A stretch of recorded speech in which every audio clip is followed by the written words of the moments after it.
Let's explore how we measure angles in a circle, one of the most fundamental concepts in geometry. First, we need a reference point.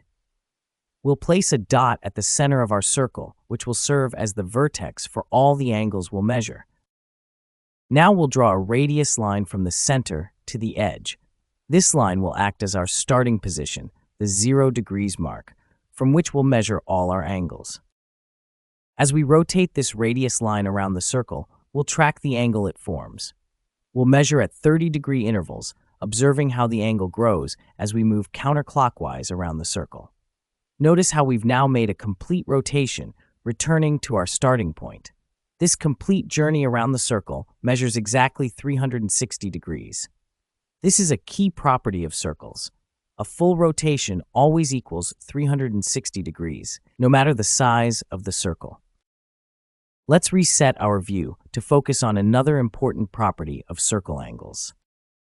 We can divide our circle into equal sections. Here, I'm dividing it into 8 equal parts. These divisions are created by drawing radius lines at regular intervals around the circle. Since we've divided the circle into 8 equal parts, each section represents 45 degrees. Notice how 8 times 45 equals 360. That's because these 8 sections together make up the entire circle. We could divide the circle into any number of equal parts, and the sum of their angles would always be 360 degrees. But this raises an interesting question.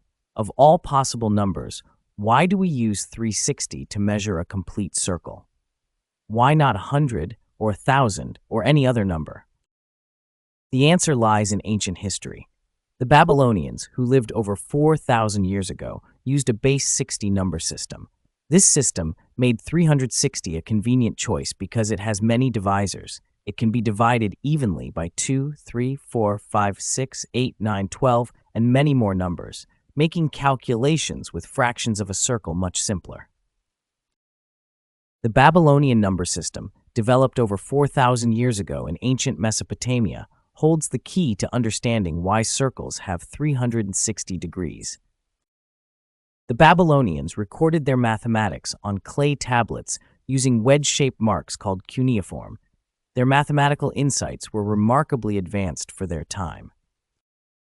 While we use a base 10 system, counting by tens, the Babylonians used a base 60 system called sexagesimal.